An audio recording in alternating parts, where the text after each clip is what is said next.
Assassinate. The Oxford Dictionary defines it as murder of an important person for political or religious reasons. We can all conjure up assassinations that grabbed headlines or changed the course of history. Archduke Franz Ferdinand, Gandhi, Lincoln, JFK, Martin Luther King, Julius Caesar. But my next guest, Ronen Bergman, chronicles a quieter kind of killing. Bergman, a terrific Israeli investigative reporter, has done a deep dive on the mostly untold story of Israel's secret assassinations. It's all in a new book called Rise and Kill First: The Secret History of Israel's Targeted Assassinations. Ronen Bergman, pleasure to have you on. Thank you for it. The big question, I suppose, everybody has is, did Israel need to have this kind of a lethal policy, targeted assassinations, to survive?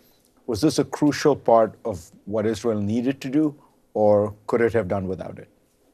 Well, it's very hard to play counterfactual history, what if, but I can tell you that Israel from day one had to use force. Even putting aside the trauma of the Holocaust, every decade they had at least one enemy, and a very important one, who calls for Israel's destruction. Nasser of Egypt, the PLO, Yasser Arafat, who wrote in the Palestinian Covenant that all the Jews that came to Israel after 1917, meaning all of them, and their descendants should be expelled. Saddam Hussein, who threatened to burn half of Israel, Mahmoud Ahmadinejad, and these countries and organizations took steps to annihilate Israel. David Ben-Gurion, the most important Jew in the last 1,000 years, thought that Israel could not sustain long wars. So instead, he established this very strong intelligence community that could bring an alert for preemptive attack, but not just that, that could launch pinpoint focused operation way beyond enemy lines, destroy an installation, plant a virus in one of their computers, or kill an individual in order to prolong the time or even prevent the next war. What about Arafat? What are the most interesting stories about the PLO, about the Israeli war against the PLO? So, Arafat was by far the target for numerous attempts on his life. Some of them, in retrospect, look a little bit funny. One Israeli psychiatrist, military psychiatrist, said, I watched the movie The Manchurian Candidate. I can do the same. Bring me an Arab PLO prisoner, and I will do to him, I will hypnotize him, and I will send him Jason Bourne style to kill Yasser Arafat. And they give him with an installation with pictures of Arafat popping from the table, so he would shoot it. He was fully hypnotized. In a stormy night in September 1968, they helped him to cross the Jordanian River. The psychiatrist said he's fully hypnotized, he has the code words, he's going to kill Arafat, he was sure. The guy had the thumb, had a message of a gun.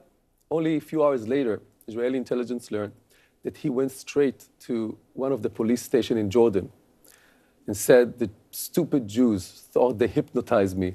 I am loyal to Arafat. Here's the gun. Here's the radio. I want to come and swear allegiance to Abu Ammar, to Yasser Arafat. But not all of them were funny. So how difficult was this to do? Because you think of Israel surrounded by a sea of Arab countries that did not recognize it, were formally at war with it, and that spoke a language that almost no Jew spoke. So how difficult was it, in effect, to be able to do this? You have to penetrate these Arab societies. Yeah. So that's the masters of Israeli intelligence. They would be able to recruit agents from the enemy country, offering them money or other benefits, but do that under false identity, meaning it would be much easier for an Arab Syrian senior Air Force commander to work for a NATO officer than for an Israeli officer. So the Israelis would impersonate a NATO official to recruit, because the Syrian would, for no amount of money, would he be willing to work for Israel? Yeah, but if comes a French businessman who says, listen, we are competing in a bid in Syria for water supply or whatever, but we need your help. That would be much easier. And this opens the door to extensive cooperation. So the Israelis mastermind not just the ability to manipulate someone, to recruit him, that's the betrayal manual, to betray everything that is important to him, his country, his family, his organization, but also have the ability to work undercover vis-a-vis the target and vis-a-vis the local authorities in Europe or wherever they were operating. One of the things that I've noticed when talking to some of the former heads of Mossad and other senior intelligence officers is... They do talk, huh? They do talk, very off the record, as you know, is that they are very, I would put it, uncomfortable with, or they've grown very uncomfortable with their role in the occupation of the West Bank and previously Gaza, that it felt that it was one thing to protect Israel against its enemies like Egypt and such.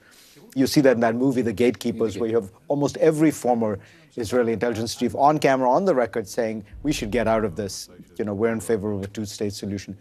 Do you find that, and what is the mood now? Because Israel has essentially solved the problem of Palestinian terror. Between the kind of operations you're describing and the wall, Israel is secure. So how do these intelligence folks feel now? I have done 1,000 interviews for this book, and I can tell you that the vast majority of people, Mossad, military intelligence, Shin Bet, the domestic internal service, secret service, they all support the two-state solution. And even more, I think that today in Israel, the people who keep democracy, values of human rights, by far are people from these circles, active and former. And I think a country, when the mature grown-up are the intelligence chiefs, where usually, you know, they are the trigger-happy and the political leaders want to push them, I think that such a country is has a difficulty. I hope Prime Minister Netanyahu reads your book. Hope so too. Thank you. Pleasure to have you on.